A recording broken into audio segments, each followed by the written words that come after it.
사랑하는 자들아, 형제들아, 하나님의 은혜와 평강이 여러분에게 있기를 바랍니다 라고 하면서 부드러운 말투, 친근한 말투로 지금까지 말해왔던 이 사도 바울은 10장에 들어서면서부터 그 말투를 바꾸어서 강한 말투로, 그리고 지적하는 어투로 말하기 시작하였습니다. 이렇게 말투를 바꾼 이유는 교회 안에 가만히 들어왔던 거짓 사도들 때문입니다. 언제부턴가 고린도 교회 안에 거짓 사도가 슬그머니 들어오더니 성도들의 관심과 집중을 자기에게로 돌리게 만들고, 또 사도 바울을 공격하게 만들어서 이 문제를 일으키고 있는 모습을 본 것입니다. 바울이 이것을 볼 때 이 문제는 단순히 나에 대한 문제만은 아니다. 내가 사도인데 나의 사도성이 의심된다면 내가 전하는 복음도 본질이 흐려질 것이다. 그렇기 때문에 이것을 그냥 두면 안 된다고 여기고, 이것을 강한 어조로서 오늘 본문에 그리고 지난 시간부터 강한 어조를 가지고 비판하고 말을 하고 있는 것입니다. 지난 시간에 보았던 것은 고린도 교인들을 지적했던 것인데, 고린도 교인들이 외모만으로 보고 판단한다라는 것입니다.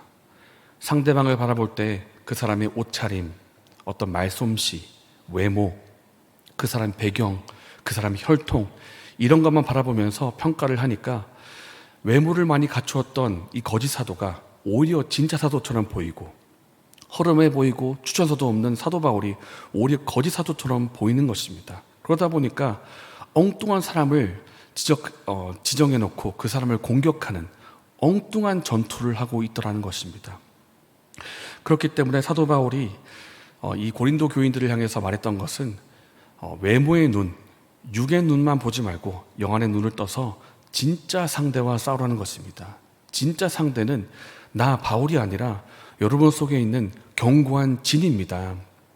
하나님을 향해서 높아져 있는 모든 생각과 사상들, 그것이야말로 우리가 싸워야 될 대상이고 복음으로서 무너져야 될 견고한 진입니다. 그렇게 말한 것이 지난 시간의 본문이었습니다. 이렇게 지난 시간에 사도 바울이 고린도 교인들의 문제점을 지적을 했다면, 오늘 본문에서는 고린도 교인들을 미혹시켰던 거짓 사도에 대해서 문제점을 지적하기를 시작합니다. 왜 그들이 거짓 사도이고 그 거짓 사도의 특징은 무엇인지, 그렇다면 진짜 사도의 특징은 무엇인지, 이 거짓 사도와 진짜 사도의 특징들을 말하고 있는데, 이것을 살펴보고 우리가 교훈을 받기를 원합니다. 그러면 첫째로 거짓 사도의 특징은 무엇일까요? 12절 말씀이 잘 보여주고 있습니다. 여기 주황색으로 된 부분을 보시면 자기를 칭찬합니다. 그리고 자기로서 자기를 헤아리고요, 자기가 상대방을 향한 비교의 기준점이 됩니다. 쉽게 말하면 자기 스스로를 높이고 자기 스스로를 칭찬하는 자라는 것입니다. 다른 사람과 비교해서 내가 뛰어나다고 생각하고 그것을 자랑스럽게 여깁니다. 그리고 자기 기준을 세워서 기준에 미치지 못하는 사람이 있다고 여긴다면 그 사람을 비방하고 공격하기 시작합니다. 사도 바울을 공격한 것도 바로 이 때문입니다. 기준에 못 미친다고 판단하기 때문에. 사실 이렇게 자기를 드러내고 상대방과 비교해서 내가 뛰어나다라는 것을 자랑했던 그런 풍습이 있었습니다. 누군가 하면 지역들을 돌아다니면서 연설하는 연설가들, 그리고 어떤 자신의 지식을 팔아다니는 그런 지식을 파는 사람들, 그런 사람들 안에 이런 습성이 있었습니다. 왜냐하면 내가 상대방보다 더 뛰어난 지식을 갖고 있고 상대방보다 더 뛰어난 면이 있어야 사람들로부터 이목과 집중을 받게 되고, 그 사람들로부터 내가 강연했던 것, 연설했던 것, 그 비용들을 받아가지고 먹고 살 수 있는 방법이 그 수단이었던 것입니다. 내가 상대보다 더 뛰어나야 사람들이 나를 주목하고 연설비를 받을 수가 있기 때문에 이런 습성들을 가지고 살았던 것입니다. 거짓 사도 마찬가지입니다. 거짓 사도가 교회 안에 들어와서 사도 바울보다 내가 더 뛰어나다는 것을 자랑해야만, 그리고 사도 바울을 교회에서 몰아내야만 성도들의 집중과 인기를 받게 되고 내가 먹고 살 수 있기 때문에 바울을 공격했던 것입니다. 그러다 보니까 자기를 내세우고 자기 스스로를 자랑하고 때로는 과장시키기도 하고 내가 하지 않은 일을 내가 했다고 말하기도 하고, 이런 일들이 일어났던 것입니다. 다시 말하면 분수 이상의 자랑을 했더라는 것입니다. 이 거짓 사도의 모습, 이것과 똑같지는 않더라도 이와 비슷한 모습이 혹 우리에게 있지 않은지 돌아볼 필요가 있습니다. 교회 안에서 내가 받은 직분을 자랑하고 내가 했던 어떤 행적을 자랑하고 내 이름이 높아지기를 바라고 다른 사람이 나를 인정해 주기를 바라는 그런 모습이 우리 속에 있지는 않습니까? 가끔 교회에서 다툼이나 싸움이 생길 때가 있습니다. 여러 가지 이유가 있겠지만 그 이유 중에 큰 이유 가운데 하나는 내가 1등을 해야 되기 때문입니다. 내가 1등이 돼야 되고 내 말이 사람들 속에서 맞다 여김을 받아야 되고 내가 인정을 받아야 되는데 그런 사람이 또 한 사람 내 앞에 있는 것입니다. 그러니까 1등은 나와야 되고 내가 1등이 되고 싶으니까 그 사람과 싸워서 내가 이겨야 되는 것입니다. 내가 이겨야 내 말이 맞다 여김을 받고 내가 칭찬받고 내가 높임을 받아야 되기 때문에 1등끼리 만나가지고 서로 싸우는 것입니다. 제가 다른 설교를 하면서 이런 이야기를 드린 적이 있습니다. 한 목사님께서 어느 교회 성도님을 만나기 위해서 전화를 드렸습니다. 사역자 전화를 드렸는데 땡땡교회 누구누구 성도님 아니십니까? 이렇게 물었더니 저 그 사람 아닌데요? 이렇게 말하는 겁니다. 확인했더니 번호가 맞습니다. 누구누구 교회 성도님 아니신가요? 물었더니 아니라는 거예요. 저 성도 아닌데요. 저 권사인데요. 저 성도로 부르지 말아주세요. 저 권사라고 불러주세요. 이렇게 말했다는 것입니다. 내가 누군가로부터 흡족한 대우를 받지 못하거나 내가 누군가로부터 업신여기를 받았다라고 느껴지면 견딜 수 없는 마음이 우리 가운데 생겨난다면 내 안에 혹시 다른 사람으로부터 높임을 받고 싶어하는 그런 마음이 있지 않은지 돌아볼 필요가 있다라는 것입니다. 그렇다면 참된 사도에게는 어떤 특징이 있을까요?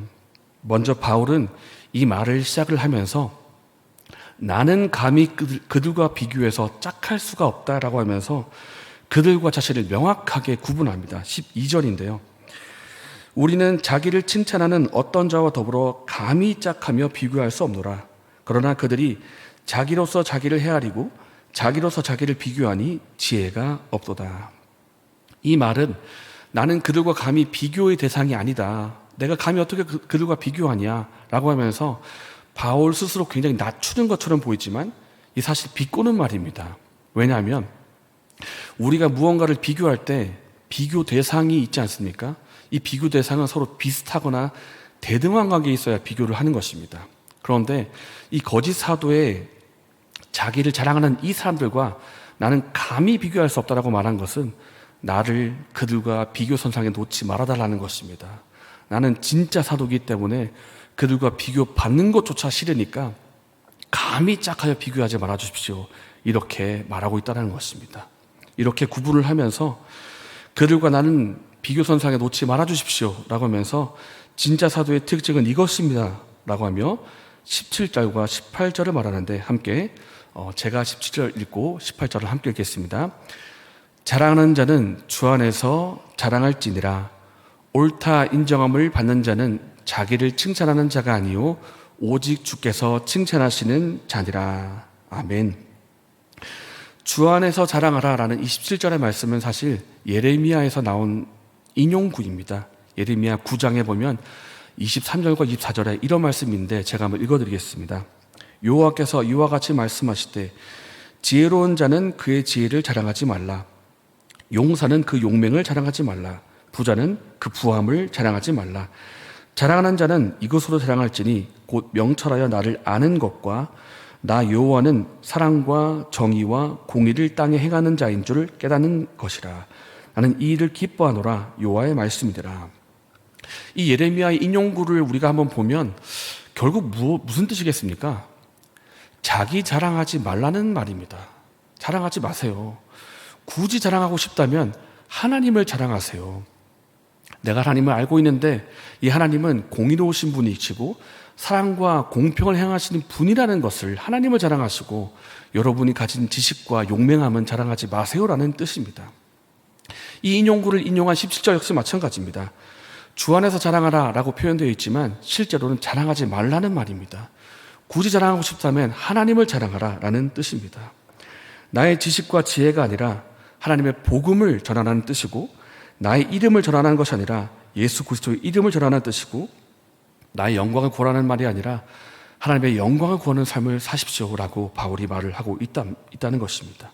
이렇게 할 때 이것이 주 안에서 자랑하는 것이고 하나님께서 칭찬하신 일이라 이렇게 말을 하고 있다는 것입니다. 이 말씀을 들으면서 우리 안에 이런 질문이 생길 수 있습니다. 강도사님, 그러면 전혀 자기를 자랑하지 말라는 말입니까? 우리 시대가 요즘에 자기 PR 시대고 자기를 자랑하는 것이 하나의 미덕처럼 여겨지는데 그렇게 자기를 드러내고 자랑하는 게 꼭 그렇게 문제입니까? 이렇게 물을 수가 있는데요. 사람들 앞에서 자랑하는 것이야 물론 내가 뛰어난 것이 있기 때문에 자랑할 수 있겠습니다만은 하나님 앞에서 자기를 자랑하는 것이 문제가 될 수가 있습니다.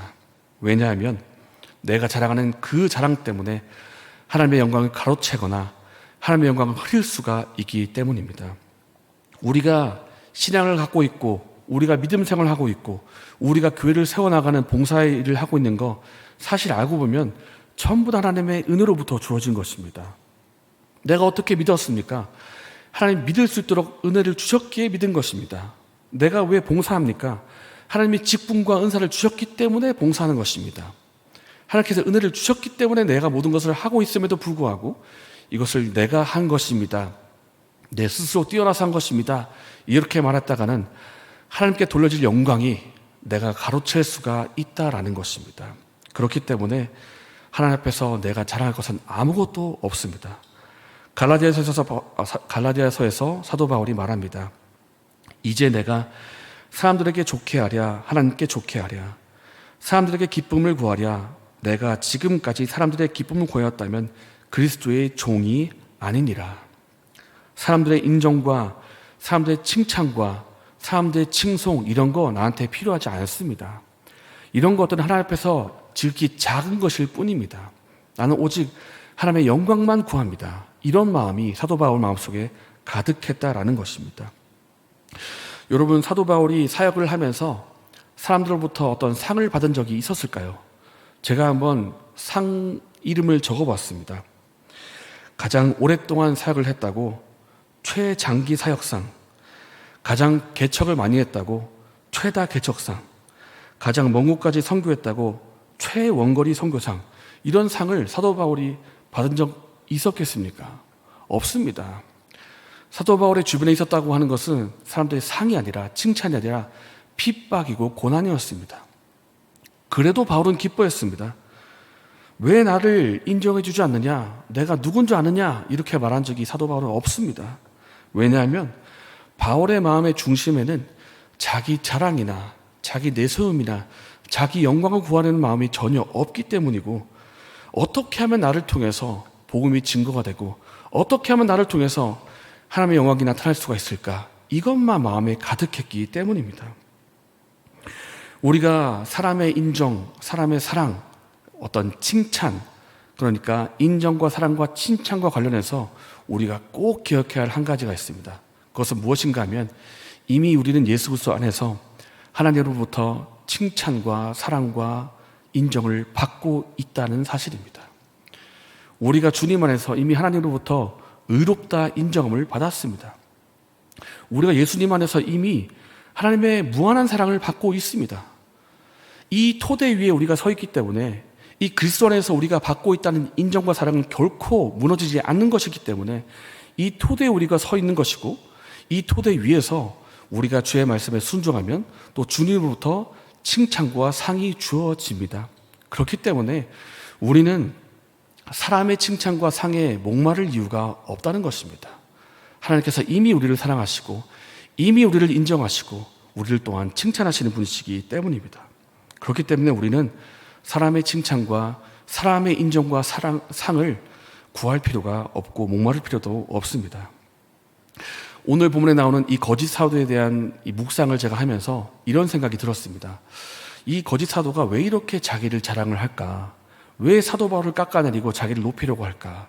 물론 생계 때문에 먹고 살기 위해서 그렇게도 했겠다마는 또 한 가지는 이 사람이 칭찬에 목말라 있기 때문에 사랑과 인정에 목말라 있기 때문에 그럴 수 있겠다라는 생각이 듭니다. 왜냐하면 우리 모든 사람은 사랑받고 싶지 않습니까? 우리 모두는 사랑받고 싶고 인정받고 싶고 명예롭고 싶습니다. 이건 기본 욕구에 해당하는 것입니다. 그러나 하나님께서 뭐라고 말씀하십니까? 내가 이미 너를 인정하고 있다. 내가 이미 너를 사랑하고 있다. 너는 나한테 너무 소중한 존재고 너를 구할 수만 있다면 내 아들을 아끼지 않을 만큼 넌 나에게 소중한 존재다. 내가 너를 사랑한다. 이렇게 말씀하고 계신다라는 것입니다. 그렇기 때문에 사랑하는 여러분, 이제 우리가 누구의 인정을 구해야 되겠습니까? 누구의 사랑을 구해야 되겠습니까? 누구의 칭찬을 구해야 되겠습니까? 하나님 한 분이면 충분합니다.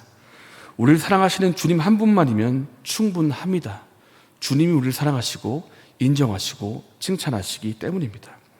이것을 기억하고 이제부터는 나의 이름, 나의 영광이 아니라 주님의 영광을 구하기를 원합니다. 이제부터는 내 이름이 아니라 예수님의 이름을 자랑하고 내 영광이 아니라 주님의 영광을 구하며 살아가는 은혜가 저 여러분에게 있기를 예수님의 이름으로 축복합니다.